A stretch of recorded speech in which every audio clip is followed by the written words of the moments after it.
Lu, l'icône de la ville de Nantes, dont nous avons tous au moins une fois apprécié les saveurs, nous a marqué par son histoire familiale, atypique. Nous souhaitons vous transporter dans le monde imagé de Lu depuis ses débuts et vous partager son histoire à travers leurs recettes emblématiques et leur communication innovante. Le petit beurre de Lu a beau s'être imposé comme le biscuit le plus célèbre de France, il n'en finit pas de surprendre.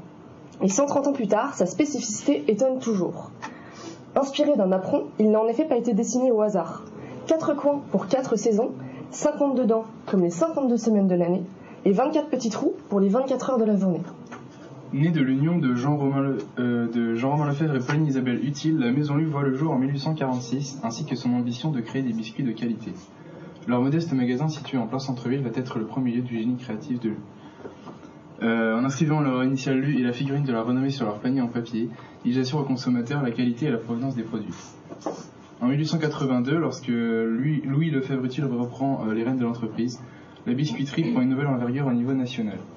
Il importe d'Angleterre les boîtes en fer blanc entourées de papier imprimé, devenant le premier support de valorisation de la marque.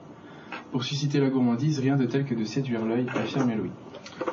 Dès le XIXe siècle, la principale préoccupation était de maîtriser la fabrication et la qualité de leurs produits. Au cours de son développement, Lu a élargi sa gamme de produits, passant par des biscuits à la vanille, des biscuits glacés, des massepains ou encore des cakes. En 2015, la fabrication annuelle a dépassé les 6 000 tonnes, soit plus de 20 tonnes par jour grâce à ses 1200 salariés.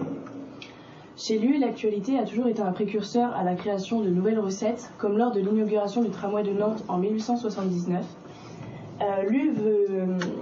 L'objectif de Lu est que les gens gardent un bon souvenir de leur dégustation en conservant leur boîte de biscuits. Et Lu veut donner à sa production une image d'une consommation où règne un climat d'élégance raffinée. C'est en 1900, à Paris, que Lu reçoit sa première consécration internationale lors de l'exposition universelle. L'originalité du pavillon Lu la démarque des autres biscuiteries. Une tour de 36 mètres de hauteur, édifiée par Louis Hyssen, et surmontée d'une boîte à biscuits s'illuminant la nuit, montre l'originalité et l'innovation de la marque. C'est ce même architecte qui effectue la construction des 2 célèbres tours Lu. Les tourelles de Gay sont la réplique miniature de celle de l'exposition. Commencée en 1903, elle se termine en 1909, avec l'inclusion dans les ogives du monogramme Lu en fer forgé et la mise en place des sculptures de la renommée. Au début des années 30, il est temps pour Lu de se moderniser. C'est pourquoi Michel Lefebvre Utile invente un container qui assure des conditions idéales de conservation pour le transport des produits. De plus, il modernise la chaîne de conditionnement afin de maximiser la production et la qualité des emballages. Chaque exposition universelle à Paris est une occasion pour Lu de développer son image. Pour celle de 1937, Lu fait de nouveau appel à Bluisen pour réaliser son pavillon. Ce dernier dispose de façades entièrement recouvertes de motifs Lu imbriqués et d'un véritable petit beurre Lu monumental en stuc au-dessus de l'entrée, qui ne manque pas d'impressionner les visiteurs. Lors de la Seconde Guerre mondiale, Lu, occupé par les Allemands, manque de matières premières et de personnel. Cependant, ils tentent de traverser la guerre en respectant leurs principes, c'est-à-dire pas de production au rabais et de maintenir à tout prix la qualité de leurs produits. Cependant, avec les pertes engendrées par l'endommagement de la seconde tour Lu, il croule sous la demande dès la libération. À la suite de son voyage aux États-Unis, où il a appris de nouvelles techniques avec des dessinateurs et des techniciens, Patrick Lefebvre Utile a décidé pour la première fois chez Lu d'introduire une photographie en couleur sur le packaging de chaque produit. Il était temps de rénover l'image du véritable petit beurre Lu. En 1957, le petit beurre est habillé de neuf.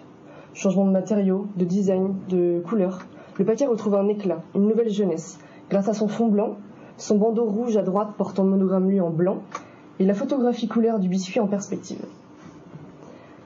À partir de 1965, Lu s'attache à garder une certaine norme dans la présentation de ses différents produits. C'est pourquoi on retrouve le logo Lu sur fond rouge sur chaque paquet. Les biscuits français s'exportent en Allemagne, en Belgique et aux États-Unis. Patrick Lefebvre Utile veut mettre fin à la concurrence sur le marché de la biscuiterie française afin de faciliter son expansion dans le monde. La fusion Lubrun et Associés est signée en 1969 et il regroupe des entreprises complémentaires dans la production et dans l'implantation sur le territoire. S'ensuit en 1970 la création d'un nouveau paquet de véritables petits beurres qui, grâce à sa disposition en rayon, permet de construire un véritable mur de petits beurres qui a un effet incontestable sur sa visibilité et le succès de la marque.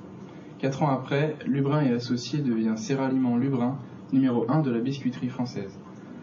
Il réunit 32 entreprises de biscuiterie familiale et prend le nom de Général Biscuit en 1978. Cette collaboration pose toutefois des soucis d'harmonisation de l'image. Le packaging étant le média le plus efficace pour pénétrer de nouveaux marchés et le support publicitaire le plus adéquat pour diffuser l'image de la marque, LU s'est empressé de s'adapter au niveau du packaging afin de pénétrer de nouveaux marchés à l'international, toutefois en respectant leurs règles graphiques. LU travaille également à développer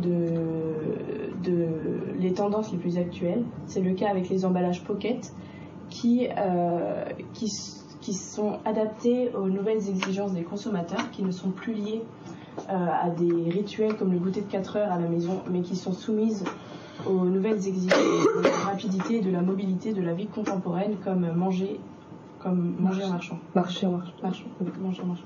Petit écolier de LU, ce n'est que pour les enfants. Existe. Vous connaissez, depuis plus d'un siècle, le petit écolier est l'un des emblèmes du goûter. C'est en 1897 que Firmin Bouisset réalisa une affiche pour le véritable Petit Beurre, mettant en scène le petit écolier. C'est ce même enfant que l'on retrouve 86 ans après sur notre véritable petit écolier. Le succès de LU est basé sur la volonté de toujours rechercher la qualité supérieure par le choix des matières premières et par l'évolution constante des critères gustatifs. C'est ce que les consommateurs recherchent chez LU, innover tout en sachant conserver à l'identique les produits qui ont fait la renommée de sa marque.